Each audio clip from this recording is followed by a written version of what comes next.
नमस्कार दोस्तों, स्वागत है आप सभी का हमारे यूट्यूब चैनल साहित्य और सृजन की दुनिया में। तो दोस्तों, आज की वीडियो है हमारी हिंदी कविता पर आधारित। हिंदी कविता में हम भाग 1 आज देखने जा रहे हैं। भाग 1 में क्या क्या है? आदिकाल, भक्तिकाल और रीतिकाल।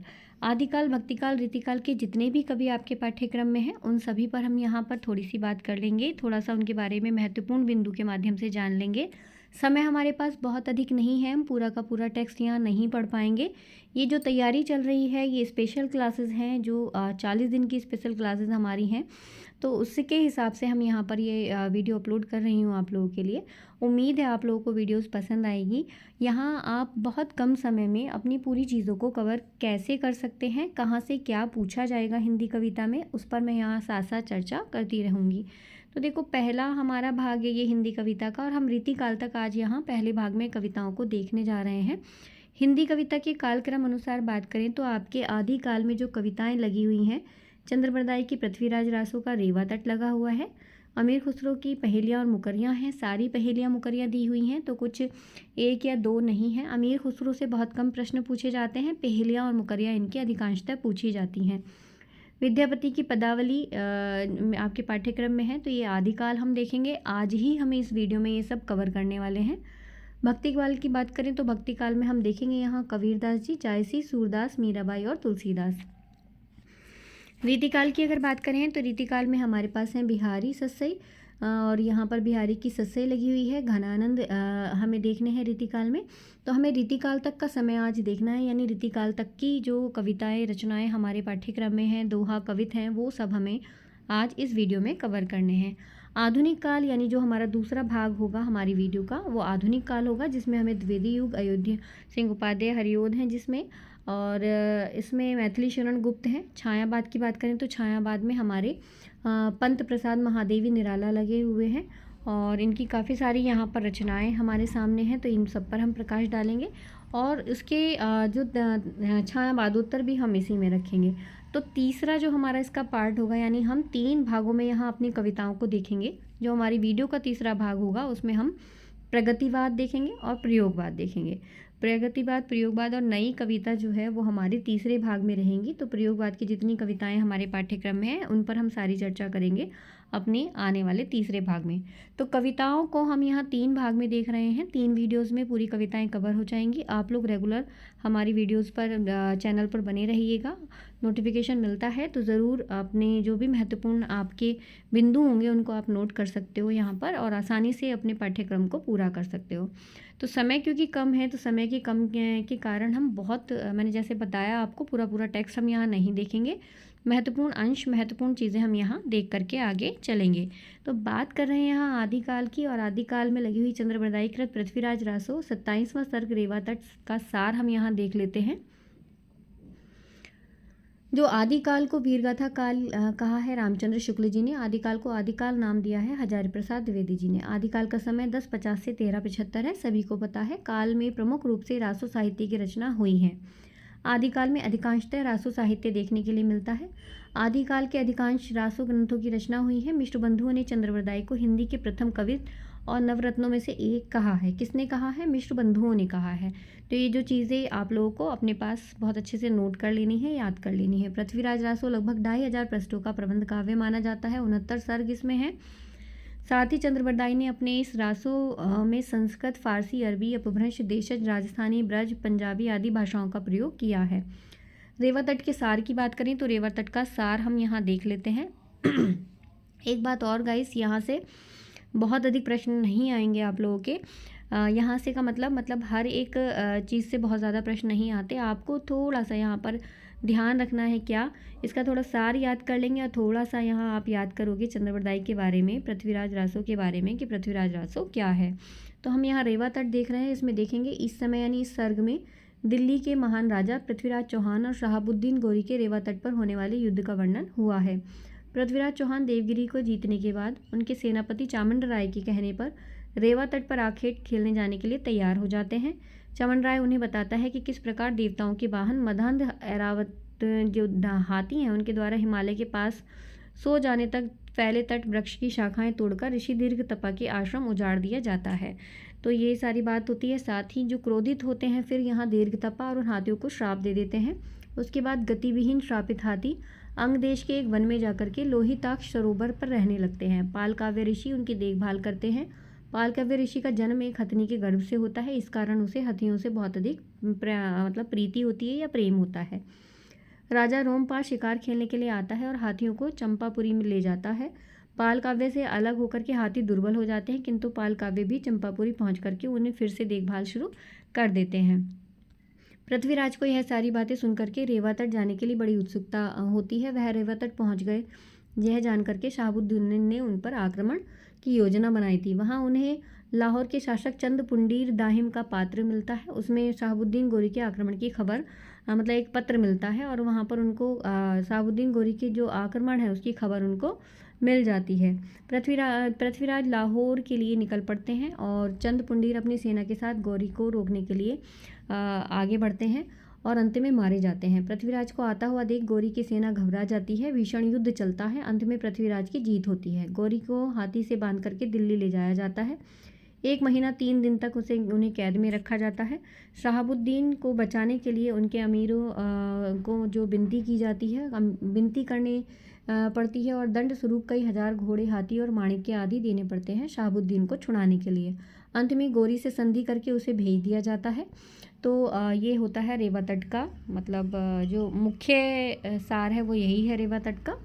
और इसके महत्वपूर्ण बिंदु देखें तो युद्ध के कारण इसका प्रधान रस वीर रस है। सर्ग की भाषा ओजपूर्ण है। कवि ने अपभ्रंश भाषा का प्रयोग यहाँ पर किया है।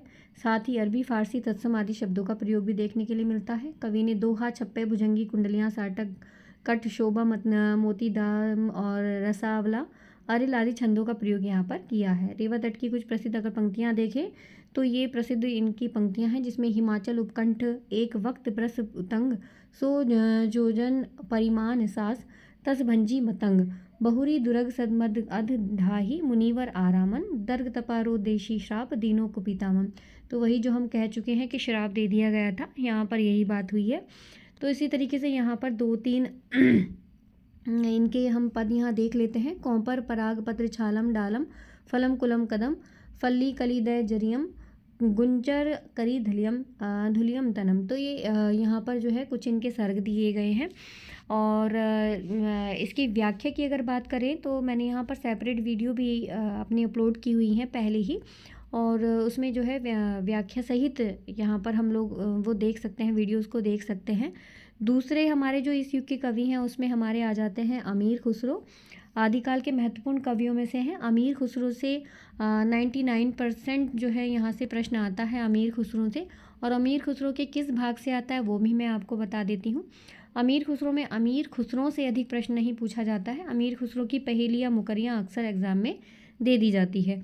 मैंने पृथ्वीराज रासो पर बहुत अधिक रेवा तट पर यहाँ पर समय नहीं दिया है क्योंकि वहाँ से प्रश्न की संख्या बहुत कम बनती है और बहुत कम चांसेस होते हैं। उधर से अगर कविता वाली यूनिट से प्रश्न आते हैं तो उस यूनिट से पृथ्वीराज रासो के बारे में आपसे पूछा जा सकता है, लेकिन ज़रूरी नहीं है कि रेवा तट से आपसे कुछ पूछ लिया जाए। यहाँ अमीर खुसरो की अगर बात करते हैं तो अमीर खुसरो का मूल नाम जो है अबुल हसन यमीनुद्दीन था। इनका खुसरो इनका उपनाम था। इसके अलावा भारत में फ़ारसी के उच्च कोटि के लोकप्रिय कवि होने के कारण ही इन्हें ईरानियों ने तूतिए हिंद भी कहा है। इनके आध्यात्मिक गुरु हजरत निजामुद्दीन औलिया रहे हैं। इन्हें तुर्क नाम से ही पुकारते थे। अमीर खुसरो आदिकाल के अंतिम चरण के प्रसिद्ध कवि रहे हैं। अमीर खुसरो को फ़ारसी के प्रधान कवि भी माना जाता है। अमीर खुसरो एक कवि, साहित्यकार होने के साथ साथ इतिहासकार, गणितज्ञ, भूगोलवेत्ता और संगीतकार भी थे। अमीर खुसरो ने तबला, सितार जैसे संगीत की अनेक कलाओं का भी परिचय किया है, यानी इन सब में भी वो माहिर रहे हैं। फ़ारसी की बात करें तो फ़ारसी, अरबी, तुर्की में इनकी रचनाएं लिखने वाले अमीर खुसरो ने खड़ी बोली हिंदी में भी लेखन किया है। खुसरो ने 5 फ़ारसी दीवान यानी काव्य संग्रह लिखे, जिसमें आपके ये 5 हैं तोहफ़तुस सिगर, बस्तुल हयात, गुरुतुल कमाल, वकिया नकिया, निहायतुल कमाल। ये उनके कुछ 5 फ़ारसी दीवान यानी काव्य संग्रह हैं। फ़ारसी में भले ही उनकी रचनाएं कितनी भी अधिक हों, ईरान या तुर्की में भी उनके फ़ारसी काव्य की धाक कितनी भी अधिक क्यों ना रही हो, किंतु भारत में उनकी लोकप्रियता तो उनकी हिंदी रचनाओं के कारण ही है। ऐसा परमानंद पांचाल ने उनके बारे में कथन कहा है। खालिक बारी भी मूलतः कवि अमीर खुसरो की ही रचना है। खालिक बारी में मुख्य रूप से हिंदी और फ़ारसी के पर्यायवाची शब्द दिए गए हैं। खुसरों की पहेलियाँ क्योंकि महत्वपूर्ण हैं, पहेलियाँ और मुकरियाँ यहाँ पर आपरे के पाठ्यक्रम में कुछ नहीं बताया गया है कि कितनी पहेलियाँ कितनी मुकरियाँ आएंगी। फिर भी मैं यहाँ कोशिश करती हूँ कि ज़्यादा से ज़्यादा पहेलियाँ और मुकरियाँ आप लोगों को दिखा सकूँ, क्योंकि पहेली और मुकरी से ही अधिकांशतः यहाँ खुसरो से प्रश्न आएगा। और मैंने बोला है ना 99% आएगा, तो 99% यहाँ से चांसेस बनते हैं आपके अमीर खुसरो से प्रश्नों के आने का। तो अमीर खुसरो की अगर हम बात करें तो अमीर खुसरो की पहेली को थोड़ा देख लेते हैं। पेज थोड़ा धुंधला हो रहा होगा, लेकिन कोशिश कीजिएगा थोड़ा समझने की।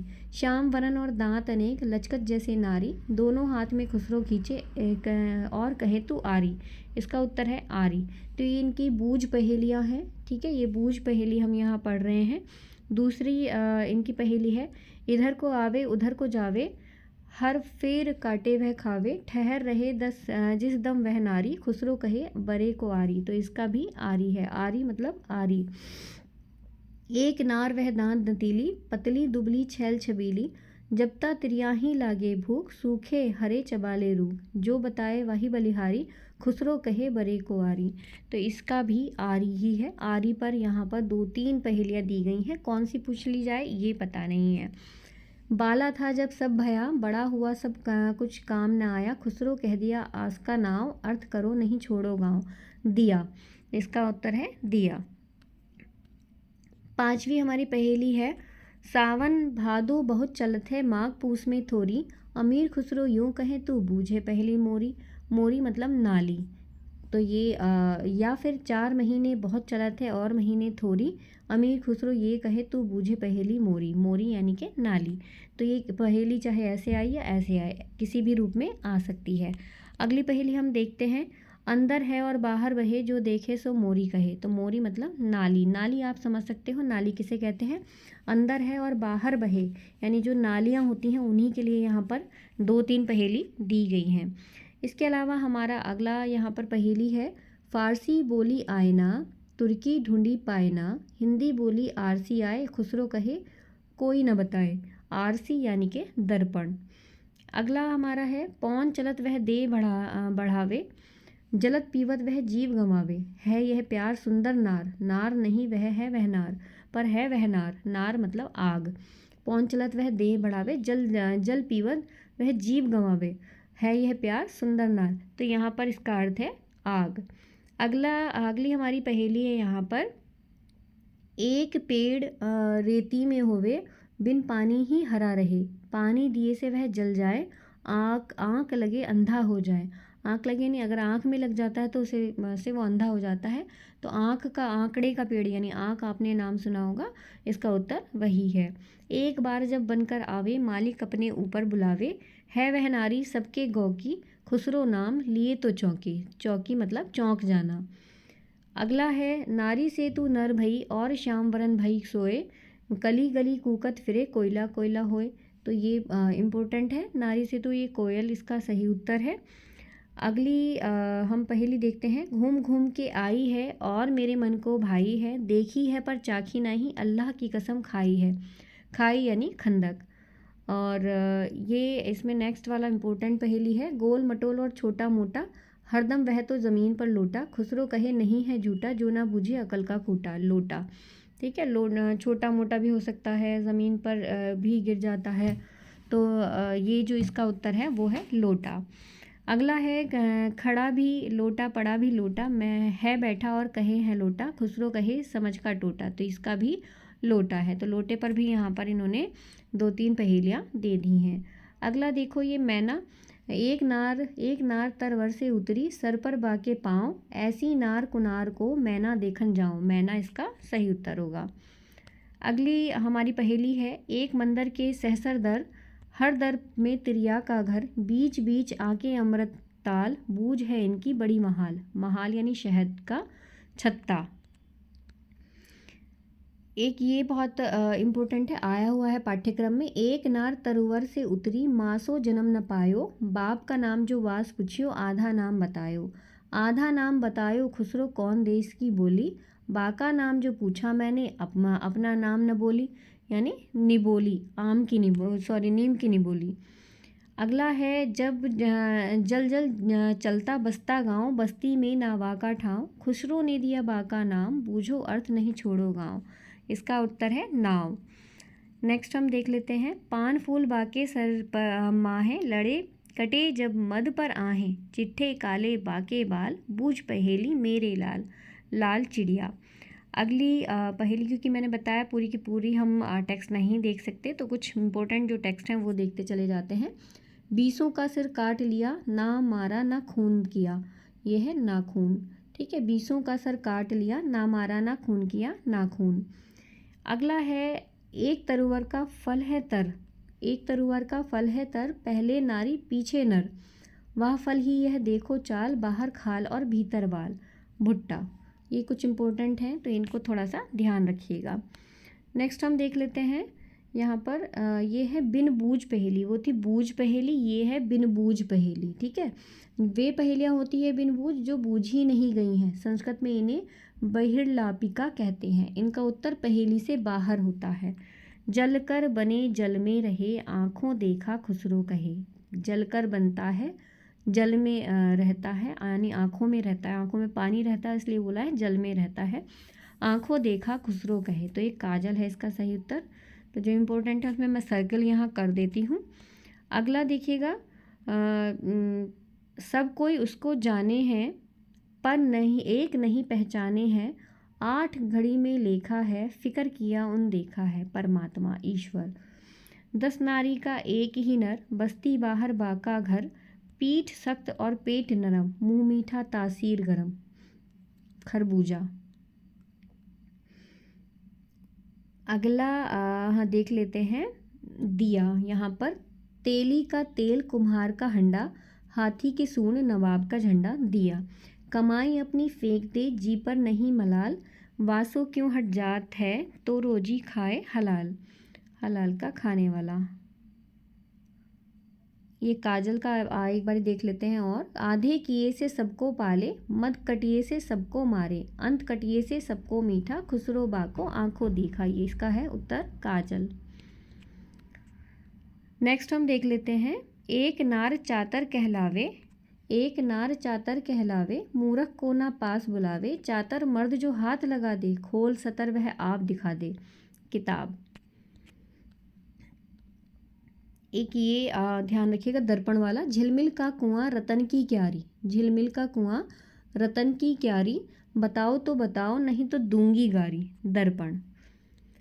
नेक्स्ट है, ये पानी में निज दिन रहे, जाके हाड़ नमाज, काम करे तलवार का, फिर पानी में बास, कुम्हार का डोरा, जो डोरी होती है कुम्हार की जिससे वो बर्तनों को काटते हैं।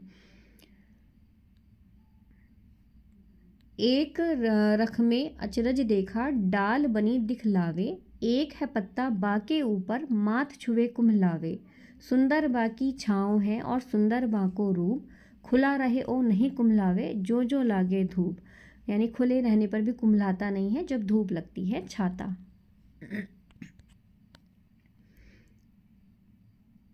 अगला देखते हैं हम यहाँ पर तलवार वाला, ये इनकी पहेली, एक नार कुएं में रहे, बाका नीर खेत में बहे, जो कोई बाके नीर को चाखे, फिर जीवन की आस न राखे, तलवार।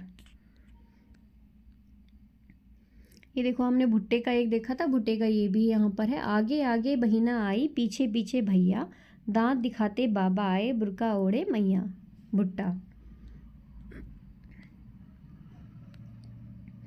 एक ये आँख का देखना है, आवे तो अंधेरी लावे, जावे तो सब सुख ले जावे, क्या जानूं वह कैसा है, जैसा देखो वैसा है, आँखों देखा, आँख।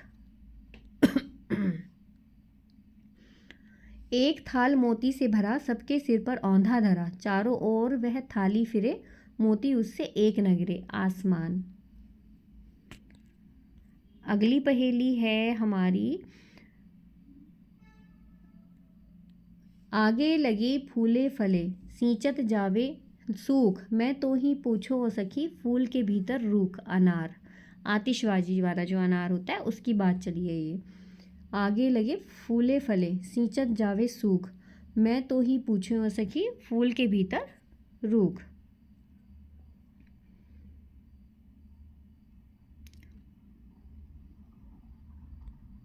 आगे से वह गांठ गठीला, पीछे से है टेढ़ा, हाथ लगाए कहर खुदा का, बूझ पहेला मेरा। बिच्छू। एक ये दिए की बत्ती वाली पहेली देख लीजिएगा। एक नार की अचरज किया, सौंप का मार पिंजरे में दिया, सांप मार पिंजरे में दिया, ज्यों ज्यों सांप ताल को खाए, ताल सूखे और सांप मर जाए। दिए की बत्ती। अगला यहाँ पर हम पहेली देखेंगे। ये चारपाई की। सोने की एक नार कहावे, बिना कसौटी बांध दिखावे। ये है चारपाई। सोने की एक नार कहावे यानी सोने के लिए एक कहलाई जाती है। चारपाई इसका नाम है। नार कहावे, बिना कसौटी बांध दिखावे। अगर कसी नहीं जाती तो बांध जो है उसके चुभने लगते हैं। खेत में उपजे सब कोई खाए, घर में उपजे घर खा जाए। फूट। तो ये फूट है कि अगर खेत में उपज गई तो हर कोई खा लेता है। फूट अगर घर में पड़ जाए यानी दरार अगर घर में पड़ जाए, फूट कलेश अगर घर में हो जाए तो घर को खा जाती है। अगला देखो चक्की वाला। ये एक नारी के हैं दो बालक, दोनों एक ही रंग, एक फिरे एक ठाडा रहे, फिर भी दोनों संग। चक्की। नेक्स्ट है हमारा नर से पैदा होवे नार, हर कोई उससे रखे प्यार, एक ज़माना उसको खावे, खुसरो पेट में वह न जावे। धूप। धूप हर कोई खाना चाहता है लेकिन वो पेट में नहीं जाती है। दिए की बत्ती पर काफ़ी सारी इन्होंने पहेलियाँ लिखी हैं। ऐसी कैंची पर देखिएगा। भीतर चिलमन बाहर चिलमन, बीच कलेजा धड़के, अभीर खुसरो यूं कहे, वह दो दो अंगुली सरके। कैंची।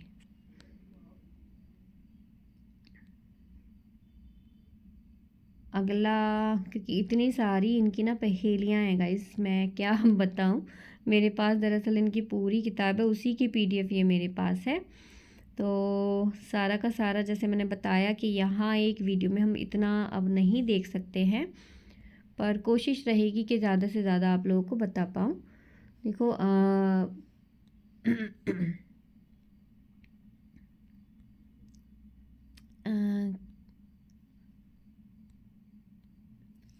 ओके। माता बाकी यार कहावे, धरती नीचो नगरी। माता बाकी यार कहावे, धरती नीचो नगरी, मार मार चहुँ देश फिरत है, मरती दुनिया सगरी। सांप। ठीक है। अगला है हमारा, अगली पहेली हम देख लेते हैं इनकी, जो बहुत महत्वपूर्ण पहेली है बांसुरी पर। बांस बरेली से एक नारी, लाई अपनी बंद कटारी, पी कुछ उसके कान में फूंकी, बोली वह सुन पी के मुँह की, आह पिया यह कैसी कीनी, आग बिरह की भड़का दीनी। बांसुरी। और इसमें कुछ भी पूछा जा सकता है, पहेली का अर्थ भी पूछा जा सकता है, और इसमें एक मतलब अधिकांशतः तो यही पूछा जाता है कि इस पहेली का अर्थ क्या होगा।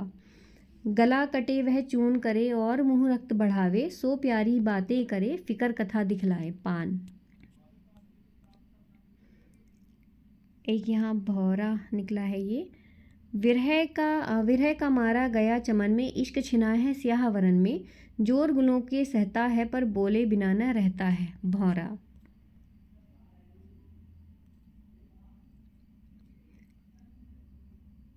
और पढ़ लेते हैं, इस पर थोड़ा सेपरेट वीडियो में भी मैं बनाऊंगी, जिसमें मैं सारी ही जितनी मेरे पास ये पहेलियाँ और मुकरियाँ हैं ये सब आप लोगों के सामने मैं पढ़ पाऊँ, ऐसी मेरी पूरी कोशिश रहेगी। कि मैंने कम्युनिटी पर भी एक बारी ना पोस्ट की थी सारी की सारी पहेली, ताकि आप लोग अलग से इन्हें देख पाओ, सेपरेटली इन्हें देख पाओ। ये इनकी कुछ मुकरियाँ हैं। मुकरिया में देख लेते हैं इनकी। भद जोर हमें दिखावे, मुफ्त मेरी छाती चढ़ जावे, छूट गया अब पूजा जाप, ए सखी साजन ना सखी ताप। ताप मतलब बुखार। ऊंची अटारी पलंग बिछायो, मैं सोई मेरे सर पर आयो, खुल गई अखियाँ भई अनंद, ए सखी साजन ना सखी चंद यानी चंद्रमा। चंद। ए सजन वह गहरा प्यारा, जासे घर मेरा उजियारा, भोर भई तब विदा किया, ए सखी साजन ना सखी दिया। तो यहाँ पर उत्तर मुकरिया में दिया ही होता है, दिया। उखड़ू बैठी के बनावत है, सौ चक्कर दे के घुमावत है, तब बाके रस की क्या देत बाहर, ए सखी साजन ना सखी कुम्हार। तो कुम्हार इसमें तो बाद वाले उसमें उत्तर आ ही जाता है। तो ये तो थी हमारी अमीर खुसरो की कुछ पहेलियाँ, बूझो पहेलियाँ, अबूझ पहेलियाँ और इनकी मुकरियाँ। अब देख लेते हैं थोड़ा सा विद्यापति के बारे में। विद्यापति में अधिकांशतः विद्यापति से ही प्रश्न आते हैं। तो मैं आपको बता ही रही हूँ कि कहाँ से क्या प्रश्न आते हैं। ऐसे ही हमने पृथ्वीराज रासो को जब देखा था तो पृथ्वीराज रासो से प्रश्न बनते हैं, रेवा तट से कम प्रश्न पूछे जाते हैं, या चंद्रवरदाई से कुछ पूछा जा सकता है। अमीर खुसरो में अमीर खुसरो से कम प्रश्न बनेंगे, उनकी पहेलियाँ मुकरियों से प्रश्न आएंगे। विद्यापति में विद्यापति से अधिकांशतः प्रश्न पूछे जाएंगे, इनकी पदावली से कम प्रश्न आते हैं। तो देखो विद्यापति को हम देख लेते हैं। विद्यापति को आदिकाल का श्रृंगारिक कवि कहा जाता है। विद्यापति का लेखन संस्कृत, प्राकृत, अपभ्रंश, अवहट, मैथिली आदि भाषाओं में देखने के लिए मिलता है। विद्यापति मिथिला के राजा शिव सिंह के दरबारी कवि थे। और इसके अतिरिक्त जो हम देखते हैं इन्होंने पदावली में जो की रचना जो की है उसकी भाषा मैथिली है, जिस कारण उन्हें मैथिल कोकिल भी कहा जाता है। कुछ आलोचक इन्हें भक्त कवि भी मानते हैं, जिनके लिए आचार्य शुक्ल ने कहा भी है कि आध्यात्मिक रंग के चश्मे बहुत सस्ते हो गए हैं। उन्हें चढ़ाकर ही जैसे कुछ लोगों ने गीत गोविंद के पदों की आध्यात्मिक संकेत बताया, वैसे ही आध्यात्म वैसे ही विद्यापति ने के इन पदों को भी बताया गया है। तो कुछ आलोचक इन्हें भक्त कवि भी मानते हैं। इनके लिए आचार्य शुक्ल ने क्या कहा है, आध्यात्मिक रंग के चश्मे बहुत सस्ते हो गए हैं। ये बहुत इंपॉर्टेंट है। अगर ये ऐसे भी पूछ लिया जाए कि आध्यात्मिक रंग के चश्मे बहुत सस्ते हो गए हैं, ये किसके लिए कहा है इन्होंने, तो विद्यापति के लिए कहा है। और किसने कहा है, ये शुक्ल जी ने कहा है।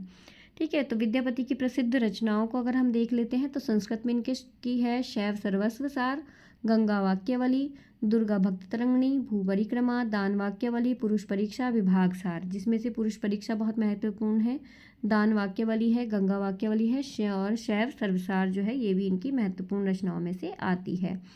अगर अबहट की रचनाएं देखें तो इनकी कीर्तिलता और कीर्ति पताका जो है ये रचनाएं इनकी बहुत महत्वपूर्ण है। मैथिली की रचनाएं में इनकी पदावली है, और पदावली देख देख राधा रूप अपार, अपूरब के बिही अनि मिलो ओल, खितितल लावनि सार, अंग ही अंग अनंग मुरझायद, हेरय पड़े अथीर, मनमथ कोटि मथन करूं जेजन, से हैरी यही आयाथे गीर। तो मैंने इस पर ना एक सेपरेट वीडियो बनाई हुई है, जिसमें इनका अर्थ भी मैंने बहुत अच्छे से एक्सप्लेन किया है। होप सो कि आप अगर अपनी सेपरेट वीडियो देखना चाहते हैं तो आप वहाँ जा कर के भी देख सकते हैं।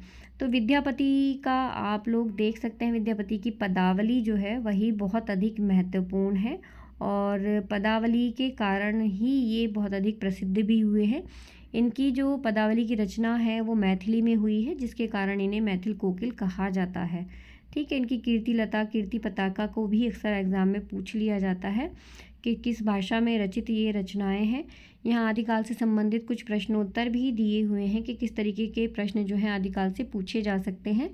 जैसे राहुल सांकृत्यायन ने 7वीं शताब्दी के किस कवि को प्रथम कवि माना जाता है, तो किस कवि को प्रथम कवि माना है, तो सरहपाद को। अपभ्रंश और हिंदी के संबंध में यह मत किस साहित्यकार का है कि इस प्रकार 10वीं से 14वीं शताब्दी का काल, जिसे हिंदी का आदिकाल कहते हैं, भाषा की दृष्टि से अपभ्रंश का ही बढ़ाव है। इसी अपभ्रंश के बढ़ाव को कुछ लोग उत्तरकालीन अपभ्रंश कहते हैं और कुछ लोग पुरानी हिंदी। 12वीं शताब्दी तक निश्चित रूप से अपभ्रंश भाषा ही पुरानी हिंदी के रूप में चलती थी, यद्यपि उसमें नए तत्सम शब्दों का जो आगमन है वो शुरू हो गया था। यह हजारी प्रसाद द्विवेदी जी का कथन है। हिंदी साहित्य का आलोचनात्मक इतिहास किसने लिखा, डॉक्टर राम कुमार वर्मा ने। और इस कब से कब तक की कालावधि में साहित्य इतिहास का वर्गीकरण किया है, तो वो भी यहाँ दिया हुआ है। नागरी प्रचारणी सभा द्वारा प्रकाशित हिंदी साहित्य का बृहत इतिहास कितने भागों में विभाजित है, 16 भागों में विभाजित है। घोर अंधारे चंदमणि जिसे उज्जव करिए, और परम महासुह एकु कण दुरिये अशेष हरिये, उक्त पंक्ति किस कवि की है, सरहपाद की है। तो कई बार इनकी पंक्तियाँ भी दे दी जाती हैं। 7वीं शताब्दी से ही हम सिद्धों की रचनाओं को अपनी भाषा के प्रारंभिक रूप में पाते हैं। इन रचनाओं के वर्ण्य विषय हठयोग, मंत्र, मध्य और स्त्री जो वज्रयायनी के मुख्य रूप हैं। भाषा अपभ्रंश मिश्रित है, जिसमें सिद्धांतों के मिश्रण के कारण काव्योत्कर्ष हो ही नहीं सकता। यह कथन किसका है, डॉक्टर राम कुमार वर्मा का। हिंदी के प्रथम रचना का नाम बताइए। देवसेन कृत श्रवकाचार। किस साहित्यकार ने पुरानी हिंदी को प्राकृत भाष हिंदी या अपभ्रंश कहा है? आचार्य शुक्ल जी ने। तो आदिकाल के कुछ प्रश्न ऐसे ही यहाँ पर मैंने ऐड किए हुए थे जो आप लोगों के साथ मैं यहाँ शेयर कर रही हूँ, और मैंने शायद इनको अलग से भी वीडियो में डाला हुआ है। लगभग कितने प्रश्न हैं ये यहाँ पर हमारे हैं, ये लगभग 31-32 प्रश्न यहाँ पर हैं। तो सोच रही हूँ क्या करूँ कि 32 के 32 प्रश्न आप लोगों के साथ यहाँ पढ़ूँ कि छोड़ दूँ, क्योंकि हम यहाँ कविता का पाठ कर रहे हैं। तो आदिकाल पर तो मैंने अलग से भी जो है सेपरेट वीडियो बनाई हुई है मॉक टेस्ट की, वो आप लोग देख लीजिएगा। उसमें भी इस तरीके के प्रश्नों को मैंने लिया है। देखो, हम भक्ति काल की बात कर रहे हैं। आदिकाल के जो कवि हैं वो हमने देख लिए हैं, जो हमारे पाठ्यक्रम में रचनाएं लगी हुई हैं, कविताएं लगी हुई हैं, ठीक है। उसमें हमारे हो गए यहाँ पर आपके जो चंद्रबरदाई कृत ये रेवा तट हो गया है पृथ्वीराज रासो का। इसके अतिरिक्त यहाँ विद्यापति हो गए, अमीर खुसरो हो गए, वो हमने देख लिए हैं। अगर हम भक्ति काल की बात करें तो भक्ति काल में हमारे पास बचते हैं यहाँ पहले कबीरदास जी आते हैं, जो कि निर्गुण भक्त कवि हैं। और इनके बारे में अगर हम बात करें तो इनकी डिटेल को हम इस तरह से देखते हैं कि भक्तमाल के टीकाकार प्रियादास के अनुसार इनका देहावसान मगहर में हुआ था, और कबीर परचाई में कबीर के 120 वर्ष के पवित्र जीवन का उल्लेख था, अर्थात उनका समय 1398 से लेकर के 1518 ईस्वी माना गया है। तो इनके जन्म और मरण के बारे में तो काफ़ी कुछ जो है अलग अलग लोगों ने अलग अलग चीज़ें बताई हैं। शुक्ल जी ने अपने साहित्य इतिहास में कबीर का जन्मकाल जेठ सुदी पूर्णिमा सोमवार विक्रम संवत यानी 1456 में बताया है। कबीरदास जी निर्गुण संत कवियों में ज्ञानाश्रय शाखा के प्रमुख कवि हैं। कबीर की रचनाओं का संकलन बीजक में है। बीजक का संकलन उनके शिष्य धर्मदास ने किया। बीजक के 3 भाग हैं, साखी सबद रमैनी। बीजक में वेदांत तत्व, हिंदू मुसलमानों को फटकार, संसार की अनित्य हृदयता की शुद्धि, प्रेम साधना की कठिनता, माया की प्रबलता और मूर्ति पूजा, तीर्थाटन आदि की असारता, हज नमाज व्रत आराधना की गौणता आदि प्रसंग उसमें दिए गए हैं बीजक में, ठीक है। बीजक में वेदांत, हिंदू मुसलमानों को फटकार, संसार की अनित्यता, यानी इतने सारे विषय हैं जिन पर हम ये बीजक के 3 भाग साखी सबद रमैनी हैं। आपको बस 2-3 चीज़ें ये याद रखनी है, क्योंकि कबीरदास जी से संबंधित अगर आता है तो उनकी भाषा शैली से संबंधित प्रश्न आ जाता है। उनकी भाषा सदुक्कड़ी है, अर्थात राजस्थानी पंजाबी मिली खड़ी बोली इनकी भाषा मानी जाती है। रमैनी और सबद में गाने के पद हैं। इनके काव्य में ब्रज भाषा और कहीं कहीं पूर्वी बोली का भी व्यवहार देखने के लिए मिलता है। बाबू श्याम सुंदर दास ने कबीर ग्रंथावली में कबीर की रचनाओं का संकलन किया है। कबीरदास जी के गुरु रामानंद थे।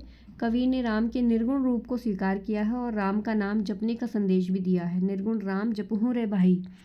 इसी तरह हजारी प्रसाद द्विवेदी ने कबीर के नाम से एक कालजयी कृति लिखी, जिसके प्रथम संस्करण का प्रकाशन हिंदी ग्रंथ रत्नाकर कार्यालय बम्बई द्वारा किया गया, जिसका मूल्य मात्र 2.5 रुपये था उस समय। कबीर नामक इस पुस्तक में कबीर, उनके साहित्य और उनके दर्शन विचारों की आलोचना देखने के लिए मिलती है। कबीर बहुत ही अस्वीकार करने का अपार साहस देकर के अवतीर्ण हुए थे। उन्होंने तत्काल प्रचलित नाना साधन मार्गों पर उग्र आक्रमण भी किया था। कबीरदास जी के इस विशेष दृष्टिकोण को स्पष्ट रूप से हृदयंगम कराने के लिए मैंने उसकी और पाठक की सहानुभूति पैदा करने की चेष्टा की है। यह कथन हजारी प्रसाद द्विवेदी जी की कबीर की भूमिका में लिखा गया है। ये महत्वपूर्ण इसलिए है क्योंकि हजारी प्रसाद द्विवेदी कृत कबीर की इस रचना को पूछ लिया जाता है। उसकी भूमिका में ये जो अभी मैंने कथन आप लोगों के सामने पढ़ा है, ये इसकी भूमिका से लिया गया है। कबीरदास की वाणियों में अनेक संग्रह प्रकाशित हुए, पर उनमें से सबसे अच्छा सुसंपादित संस्करण पंडित अयोध्या सिंह उपाध्याय हरिओद की कबीर वचनावली है। हजारी प्रसाद द्विवेदी जी का कथन है ये भी। और इनके पद की अगर बात करें तो इनके काफ़ी सारे पद हैं, जिसमें से ये लोकामती के भोरारे काफ़ी महत्वपूर्ण पद है। इसके अतिरिक्त इनका पूजा सेवा नेम व्रत गुड़ियन का सो खेल, जब लग पीऊँ परसे नहीं तब लग संशय मेल, ये है। और दुल्हनी अंगिया काहे न धोवाई, ये भी काफ़ी महत्वपूर्ण इनका पद माना जाता है। और मोरी चुनरी में परी गयो दाग पिया, तो ये कई बार यहाँ कंफ्यूज हो जाते हैं बच्चे कि मोरी चुनरी में परी गयो दाग पिया ये मीराबाई का है या फिर कबीरदास जी का है, तो थोड़ा सा ध्यान रखिएगा। 5 तत की बनी चुनरिया सारे हंसे बद लागे जिया, यह चुनरी मोरे मैके ते आई ससुरे में मनवा खोई दिया, मली मली धोई दागन छुटी ज्ञान को साबुन साय पिया, कहे कबीर दाग बक कब छुटी है जब साहब अपनाए लिया। तो ये जो है बच्चे इसमें कंफ्यूज हो जाते हैं, आप लोग ध्यान रखिएगा, ये कबीरदास जी का पद है। साखी शब्दे गावत भूलित आत्म खबर न जाना, घर घर मंत्र जो देत फिरत है माया के अभिमाना। ठीक है, तो ये कुछ महत्वपूर्ण पद हैं यहाँ पर जो मैंने आप लोगों के सामने यहाँ रखे हैं।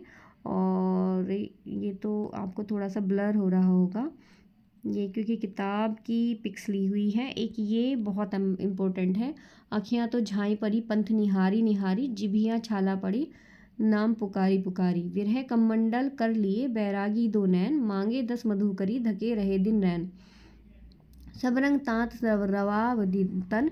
और मैंने इस पर भी सेपरेट वीडियो कबीरदास जी पर भी बनाई हुई है, तो आप लोग उसे भी देख सकते हो। मेरी अखियाँ जान सुजान भाई, जहाँ मैंने अर्थ के साथ जो है व्याख्या के साथ मतलब इनको बहुत अच्छे से एक्सप्लेन किया हुआ है। यहाँ हम सिर्फ देख रहे हैं कि इनकी इम्पोर्टेंट पंक्तियाँ। पिया मेरा जागे मैं कैसे सोई री, 5 सखी मेरे संग की सहेली, उन रंग रंगी पिया रंग न मिली रे।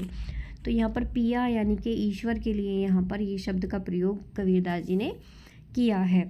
अब अगले कवि हमारे आ जाते हैं मलिक मोहम्मद जायसी जी, जो हमारे महत्वपूर्ण कवि हैं। जायसी फ़कीर शेख मोइनुद्दीन के शिष्य थे। इनका जन्म 1500 ईस्वी के लगभग माना जाता है। इनकी एक पुस्तक आखिरी कलाम के नाम से फ़ारसी अक्षरों में छपी थी। सन 1528 ईस्वी के लगभग यानी 936 हिजरी में बाबर के समय में लिखी गई ये पुस्तक थी। कौन सी? आखिरी कलाम, जिसको बहुत पूछा जाता है। जायसी में सबसे प्रसिद्ध ग्रंथ जो है जायसी का माना जाता है पद्मावत। ये कौन और देखने में कुरूप, मतलब ये थोड़े से काने थे और देखने में कुरूप थे, तो शेरशाह इनके रूप को देख करके हंसते थे। अमेठी के राजघरानों में इनका बहुत मान था। जीवन के अंतिम दिनों में जायसी अमेठी से 2 मील दूर एक जंगल में रहा करते थे, वहीं इनकी मृत्यु हुई थी। इनकी अगर प्रसिद्ध रचनाओं की बात करें तो पद्मावत, अखरावट और आखिरी कलाम, ये तीनों इनकी महत्वपूर्ण रचनाएं हैं।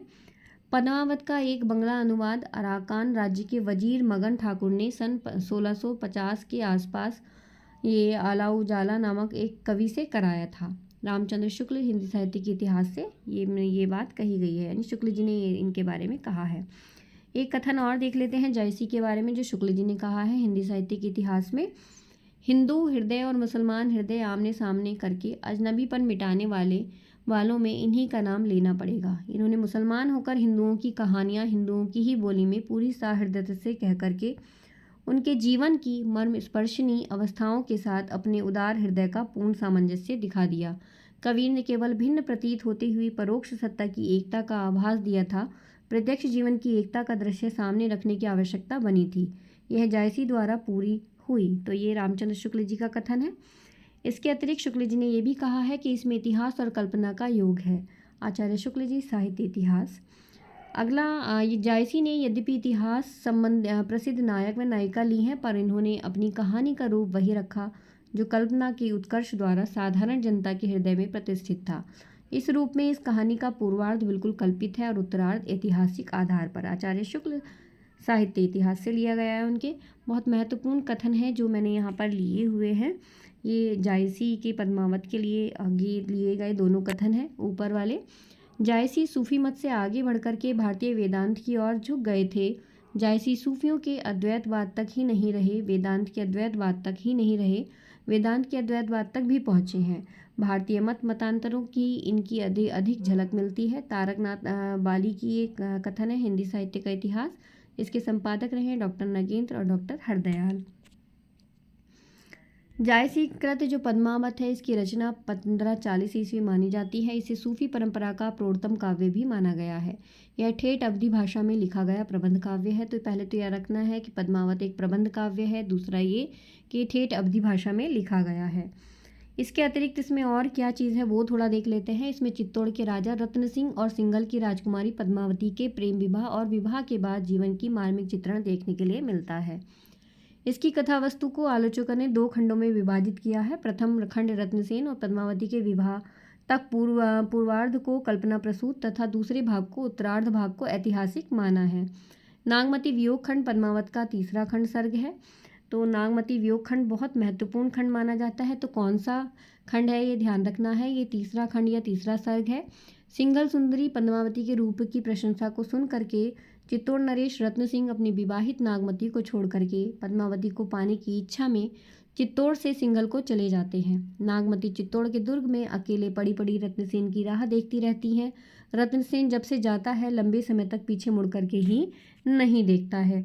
नागमती को जो मौसम संयोग के दिनों में बहुत लुभाता था, वही वियोग के दिनों में उसे दर्द देता है, रुलाता है। नागमती का विरह वर्णन 12 मासा के रूप में देखने के लिए मिलता है। तो इसी तरह से यहाँ पर जो है 12 मासा का प्रयोग इसमें किया गया है और बहुत सुंदर ढंग से किया गया है। नागमती चितऊ पथ हेरा, पीयू जो गए पुनि किन्हे न फेरा, यानी दोबारा इधर की तरफ उन्होंने आकर के ही नहीं देखा है। नागर काहू नारी बस तरा, तेई मोर पियू मोसो हरा। तो ये जो है अपने पिया के लिए, अपने प्रिय के लिए, यहाँ रत्नसेन के लिए नागमती का विरह वर्णन यहाँ देखने के लिए मिलता है। एक ये जैसे पियू वियोग अस बाउर जियू, पपिहा नीति बोले पियू पियू, अधिक काम दाधे सो रामा, हरि ले सुबह गहूँ पिए नामा। तो आपको याद रखना है कि 12 मासा का यहाँ पर प्रयोग जो है किया गया है।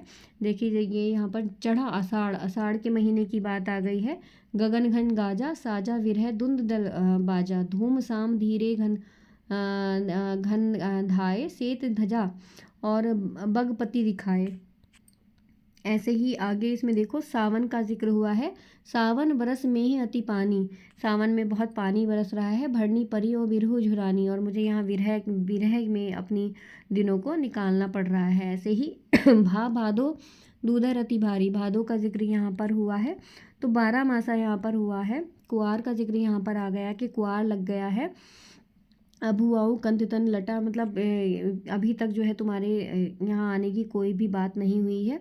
कार्तिक शरद चंद्र उजियारी, यानी शरद कार्तिक आ गया है। शरद का जो चंद्रमा की उजियारी है वो फैलने लगी है। जग शीतल हो चुका है विरह जारी, लेकिन मेरा विरह अभी ऐसा का ऐसा ही है। अघन आ गया है, दिवस घट गया है और निसी रात्रि बढ़ गई है और ये रात मुझसे काटी नहीं जा रही है। इस तरीके से यहाँ जो है नागमती अपनी रात का वर्णन कर रही है।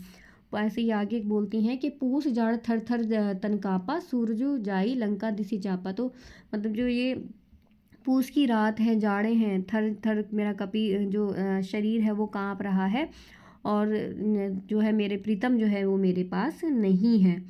ऐसे ही पूरे के पूरे फागुन की बात यहाँ की गई है। पवन झकोर रही है फागुन की, लेकिन मेरी प्रिया जो है वो मेरे पास नहीं है। बैसाख आ गया है और तपन बढ़ गई है लेकिन प्रीतम तुम मेरे पास नहीं हो।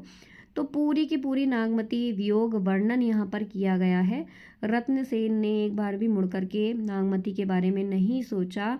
वो पद्मावती के प्रेम में इतने अधिक दीवाने हो जाते हैं। तो ये पद्मावत का जो मतलब सुना जाता है, बहुत ही महत्वपूर्ण नागमती वियोग वर्णन हमारे पाठ्यक्रम में शामिल है। और अगला हम देख लेते हैं यहाँ पर सूरदास का भ्रमर गीत सार। कुछ महत्वपूर्ण बिंदुओं के माध्यम से हमें ये भी देखना है। दरअसल गाइस वीडियो थोड़ी सी लंबी ज़रूर हो रही होगी आप लोगों के लिए, लेकिन एक ही पार्ट में मैंने यहाँ पर काफ़ी सारी कविताओं को लिया है, तो थोड़ा सा लेंथी हो जाएगा। होप सो कि आप जो है अपने परीक्षा की दृष्टिकोण से इस बात को समझ पाएँ कि मैंने क्यों बहुत ज़्यादा यहाँ पर हर एक भाग को, हर एक कवि को एक्सप्लेन नहीं किया है। जो महत्वपूर्ण बिंदु हैं मैं सिर्फ वही यहाँ आप लोगों को बता रही हूँ, अंडरलाइन कर रही हूँ और ये इम्पोर्टेंट वाले ही नोट्स जो हैं आप लोगों के साथ शेयर कर रही हूँ। पूरा पार्ट यहाँ पूरा टेक्स्ट हम नहीं ले रहे हैं, है ना।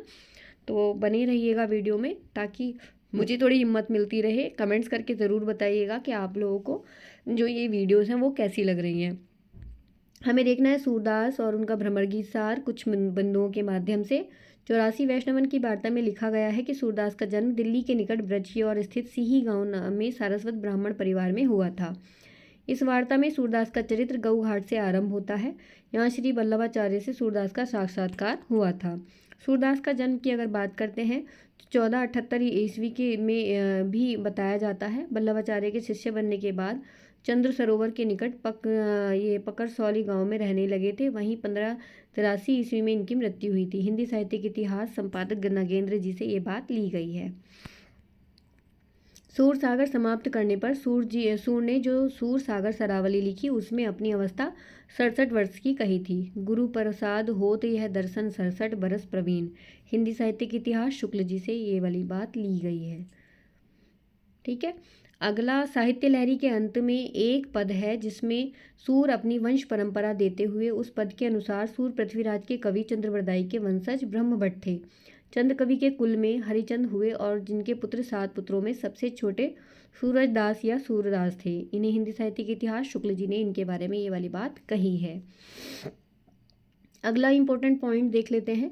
उनके पद यानी कि सूरदास जी के पद विनय और दैन्य भाव के होते थे, किंतु श्री वल्लभाचार्य के संपर्क में आने पर उन्हीं की प्रेरणा से सूरदास ने दास्य भाव और विनय भाव के पद लिखना बंद कर दिए थे।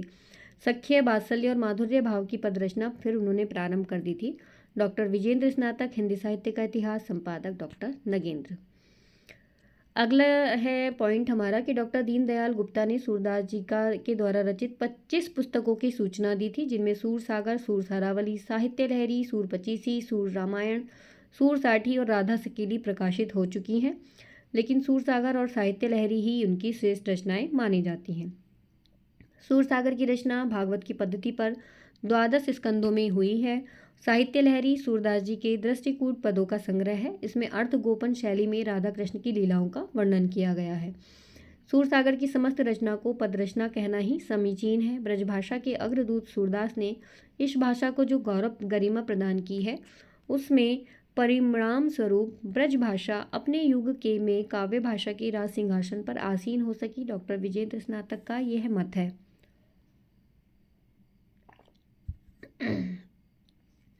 सूर सागर का सबसे मर्म स्पर्शी और वाग वैदिग्ध्यपूर्ण अंश भ्रमर गीत है। इसमें गोपियों की वचन वक्रता अत्यंत मनोहरणी है। ऐसा सुंदर उपालब्ध काव्य और कहीं नहीं मिलता, रामचंद्र शुक्ल जी का कथन है। भ्रमर गीत के पदों में तो अनेक लोकोक्तियाँ मणिकांचन संयोग की तरह अनुस्यूत हैं। भाषा में प्रभाव बनाए रखने के लिए लय और संगीत पर कवि का सतत ध्यान रहा है। राग रागनियों के स्वर ताल में बंधी हुई शब्दावली जैसी सरस भाव व्यंजना करती है, वैसी ही सामान्य पदावली नहीं कर सकती। डॉक्टर विजेंद्र स्नातक का मत है। भ्रमर गीत अर्थात भौरे का गीत, भौरा अर्थात भ्रमर, षटपदी ये बहुत पूछ लिया जाता है, ध्यान रखिएगा। भ्रमर गीत का मतलब है भौरे का गीत। भौरा अर्थात भ्रमर, भंवरा, षटपदी भी उसे कहते हैं, भृंग भी कहते हैं, मधुकर भी कहते हैं, मधुप भी कहते हैं। ये एक उपालभ्य यानी उलाहना काव्य है। भ्रमर गीत में गोपियाँ भोरे को संकेत करके उद्भव को जो है गोपियाँ ब्रह्म ज्ञान देता है तो उस मर्यादित ढंग से उत्तर देती हैं। उद्धव गोपी संवाद ही हिंदी साहित्य की भ्रमर गीत कहलाता है। बहुत इंपॉर्टेंट पार्ट है ये भ्रमर गीत और आप लोगों को ये याद रखना है विशेषतः। डॉक्टर जो आचार्य शुक्ल जी थे उन्होंने सूर सागर के भ्रमर गीत सार के लगभग 400 पदों को छाट करके उनको भ्रमर गीत सार के रूप में संग्रहित और संपादित किया है। भ्रमर गीत सार के कुछ पद अधिकांशतः यही पूछा जाता है। उद्धव वाला जो प्रसंग है बड़ा महत्वपूर्ण यहाँ बन जाता है। नाम गोपाल जाति कुल गोपहि गोप गोपाल उपासी, गिरिवरधारी गोधनचारी वृंदावन अभिलाषी, राजा नंद जसोदा रानी जल्दी नदी जमुनासी, प्राण हमारे परम मनोहर कमल नयन सुखरासी, सूरदास प्रभु कहूँ कहाँ लो अष्ट महासिद्धि दासी। तो नाम जो है गोपाल है, जाति कुल गोपही है उनकी। तो इस तरीके से जो है यहाँ पर श्री कृष्ण का वर्णन किया गया है। जीवन महु चाहूँ कोनी को, दरस परस दिन रात करी कान्हा पियारो पीको। तो ये इनके पद यहाँ पर दिए हैं। आयो घोष बड़ो व्यापारी, बड़ा इंपॉर्टेंट पद है गाइज। आयो घोष बड़ो व्यापारी, तो ये यहाँ पर इनके लिए बात कही गई है कि किस तरीके से ये बड़े व्यापारी बन कर के आए हैं। लादी खेप गुण ज्ञान हमें ज्ञान की भाषा यहाँ बता रहे हैं। ब्रज में आकर के ज्ञान की ये पोटली हमारे ऊपर कर रहे हैं। तो ये गोपियाँ जो है ये सारी बात इनके लिए बोल रही हैं, उद्धव के लिए। आए जोग सिखावन पांडे, ये भी बहुत महत्वपूर्ण है। आए जोग सिखावन पांडे, परमारथी पुरानी लादे जो बंजारे टांडे। तो ये भी जो है गोपियाँ उन पर एक तरीके से बता रही हैं कि किस तरीके से उद्धव हमारे पास आ रहे हैं और ज्ञान की वर्षा करने के लिए, और बिना मतलब ही अपनी पोटली यहाँ ले आए हैं। लरिकाई को प्रेम कहो अली, कैसे करी को छूटत, ये बड़ी महत्वपूर्ण जो है यहाँ पर। और आपको थोड़ा ब्लर दिखाई दे रहा होगा, किताब की पिक ये ली हुई है। होप्सो कि जब ये इसमें मैंने डाली तो इस तरीके से ये थोड़ी सी ब्लर हो गई है। अखियाँ हरि दर्शन की भूखी, जैसे कैसे रहे रूप रांची, ये बतिया सूनी रूखी। तो हमारी अखियाँ हैं वो हरि दर्शन की भूखी हैं, ऐसी गोपियाँ उनसे कह रही हैं। और निरखत अंक श्याम सुंदर के बराबर लावती छाती। तो ये सारी की सारी जो बातें हो रही हैं उद्धव से। निर्गुण कौन देश को वासी, मधुकर हंसी समुझाई, सोहदे भूपति, ये वाला जो पद है ना, ये भी बहुत महत्वपूर्ण है। तो इसमें सेपरेट वीडियो अगर मेरी बनी हुई है तो आप लोग उसे देखिएगा, नहीं है तो फिर मैं इस पर सेपरेट वीडियो उनके और भी पद ले करके आप लोगों के लिए अपलोड कर दूंगी। जिनको डिटेल में देखनी है, जिनके पास समय है अभी, वो इसको डिटेल में भी देख सकते हैं। हालांकि जो है इसका जो विशेष बात है वो यही है कि यहाँ पर जो गोपियों का प्रसंग है और उद्धव का प्रसंग है वो ही महत्वपूर्ण है यहाँ भ्रमर गीत सार का। और वही उद्धव को जो है यहाँ पर बार बार गोपियाँ जो है बड़े सम्मान पूर्वक बड़े अच्छे ढंग से उनको बता रही हैं। वो तो ब्रह्म का ज्ञान देने के लिए आता है, लेकिन उनकी बात को कोई सुनता नहीं है। तो वही सब यहाँ भ्रमर गीत सार में बताया गया है। अब भक्ति काल का जो है सगुण भक्ति काव्य की अगर बात करते हैं तो उसमें तुलसीदास जी जो है वो प्रमुख हैं राम भक्त कवियों में, गोस्वामी तुलसीदास जी। रामचरितमानस का उत्तरकांड आपके पाठ्यक्रम में है, तो उत्तरकांड में क्या है वो हम देखेंगे। तुलसीदास जी के जीवन व्रत को थोड़ा सा देख लेते हैं। जनश्रुति के आधार पर इनका पिता का नाम आत्माराम दुबे और माता का नाम हुलसी था। मिश्र बंधुओं ने इन्हें कान्यकुब्ज माना है। इसके अतिरिक्त इनके लिए और अगर कुछ देखते हैं तो इनके बाबा नरहरि दास ने इन्हें अपने पास रख करके इनको शिक्षा दीक्षा दी थी। इनकी पत्नी का नाम रत्नावली था। और इनकी अगर भाषा की बात करें तो जिन्हें भाषा की परख है उन्हें यह देखते देर न लगेगी कि तुलसीदास की भाषा में ऐसे शब्द जो स्थान विशेष से बाहर नहीं बोले जाते केवल दो स्थानों के हैं, चित्रकूट के आसपास के और अयोध्या के आसपास के। तो किसी कवि की रचना में यदि किसी स्थान विशेष के भीतर ही बोले जाने वाले अनेक शब्द मिले तो उस स्थान विशेष में कवि का निवास संबंध मानना चाहिए, ऐसा रामचंद्र शुक्ल जी ने इनकी भाषा के संबंध में कहा है। अगला पॉइंट है तुलसीदास जी की जो रचना विधान है उसमें सबसे बड़ी विशेषता यह है कि वह अपने सर्वतोमुखी प्रतिभा के बल के सबसे सौंदर्य की पराकाष्ठा अपनी दिव्य वाणी में दिखा करके साहित्य क्षेत्र के प्रथम अधिकारी हुए। रामचंद्र शुक्ल जी ने ये कथन भी इनका ही है। अगला कथन भी शुक्ल जी का ही है कि हिंदी कविता में प्रेमी मात्र जानते हैं कि उनका यानी तुलसीदास जी का ब्रज और अवधी दोनों भाषाओं पर समान अधिकार था। ब्रज भाषा का जो माधुर्य हम सूर सागर में पाते हैं वही माधुर्य भी संस्कृत रूप में हम गीतावली और कृष्णा गीतावली में पाते हैं। आचार्य रामचंद्र शुक्ल। तुलसीदास जी की रचनाओं को देखें तो तुलसीदास जी की रचनाओं में रामलला नहचू, बरबे रामायण, ठीक है, और वैराग्य संदीपनी, वैराग्य के स्वरूप का निरूपण इसमें हुआ है। आध्यात्मिक शांति की व्याख्या है। पार्वती मंगल 90 छंद में है इसमें और खंड काव्य है। आप लोगों को इसमें क्या ध्यान रखना है, कौन सा खंड काव्य है, कौन सा मुक्तक काव्य है, किसकी भाषा ब्रज है, किसकी भाषा अवधी है, यही विशेष है और यही ध्यान रखना है इसमें, जो अक्सर पूछ लिया जाता है। जानकी मंगल भाषा अवधि है, 120 छंद है। सीताराम के विवाह का वर्णन है। रामाज्ञा प्रश्न भाषा ब्रज है, शुभ अशुभ का ज्ञान है। दोहाबली की भाषा ब्रज है, मुक्तक परंपरा की एक अनूठी रचना है। गीतावली मुक्तक काव्य कविक सवैया शैली में रचित है। गीतावली की बात करें तो भाषा ब्रज है, मुक्तक प्रगीत काव्य है। श्री कृष्ण गीतावली की बात करें तो मुक्तक गीतों का संग्रह है। विनय पत्रिका गोस्वामी तुलसीदास जी के अनन्य प्रेम भक्ति को जो है देखने के लिए यहाँ मिलती है। रामचरितमानस की बात करें तो यहाँ पर काफ़ी कुछ है हमारे पास देखने के लिए। हालांकि हमारे पाठ्यक्रम में लगा हुआ है उत्तरकांड, लेकिन थोड़ा सा रामचरितमानस के बारे में और भी कुछ जानकारी होनी चाहिए। अवधी भाषा में रचित है ये। 2 वर्ष 7 माह 26 दिन का समय लगा था। एक प्रबंध काव्य है यह। 7 कांड इसमें देखने के लिए मिलते हैं। पहला बाल कांड। इनके कांड को जो है क्रम से लगाने के लिए अक्सर आ जाता है प्रश्न पत्र मैंने देखे हैं काफ़ी सारे एग्ज़ाम में, तो इनको क्रम से लगाने के लिए आ जाता है। यहाँ ये भी पूछ लिया जा सकता है कि तीसरा कांड कौन सा है, दूसरा कौन सा है, पांचवा कौन सा है।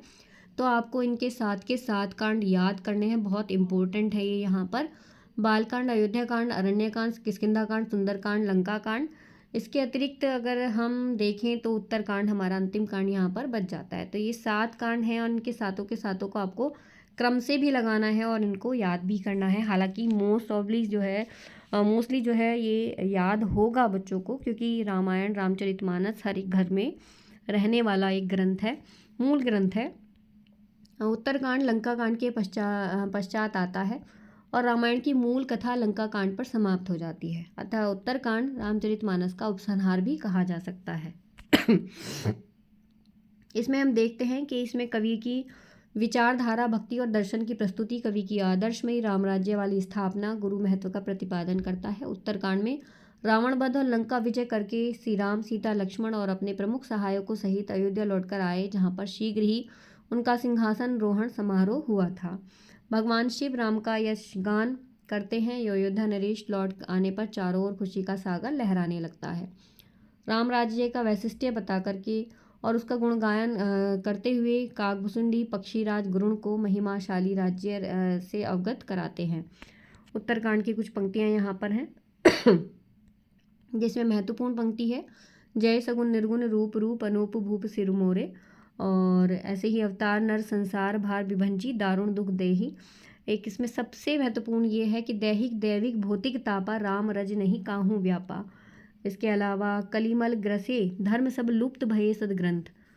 और नेक्स्ट है सुनत टाट यह अकथ कहानी, समुझत बनई न जाए बखानी, ईश्वर अंश जीव अविनाशी, चेतन अमल सहज सुख राशि। ठीक है, तो इस तरीके से जो है हम आज मैंने सोचा था कि हम रीति काल तक भी शायद कंप्लीट कर ले, लेकिन लगभग 1 घंटा होने को है और हमारा हुआ है आज भक्तिकाल। आदिकाल और भक्तिकाल की जो रचनाएं पाठ्यक्रम में लगी हुई हैं आपके, तो उनको हमने कवर करने की कोशिश यहाँ पर की है। उम्मीद है आप लोगों को वीडियो पसंद आई होगी। थोड़ा जल्दी में बनी हुई वीडियो है। जल्दी का मतलब ये कि मैंने थोड़ा जल्दी यानी रफ्तार पकड़ी है यहाँ पर आपके एग्ज़ाम को देखते हुए। ठीक है, तो अगर इस तरीके की कोई त्रुटि हो तो आप लोग उसको अपने आप से दूर करने का प्रयास कीजिएगा। मेरी तरफ से मैंने पूरा प्रयास किया है और इसी तरीके से इसका भाग दूसरा भी मैं कल आप लोगों के साथ शेयर करूँगी। भाग 2 इसका, भाग 2 में जितना भी हम कवर कर सकते हैं उतना मैं यहाँ कवर करूँगी, यानी कि हमें 2-3 वीडियो में अपना हिंदी कविता को पूरा कर लेना है। ठीक है, तो हालांकि मैं आप लोगों को बता रही हूँ कि किस कविता के किस पार्ट से बहुत अधिक प्रश्न पूछे जाते हैं, तो वो भी हम हाथों हाथ देख रहे हैं, तो आप लोग उस पर थोड़ा सा ध्यान दीजिएगा।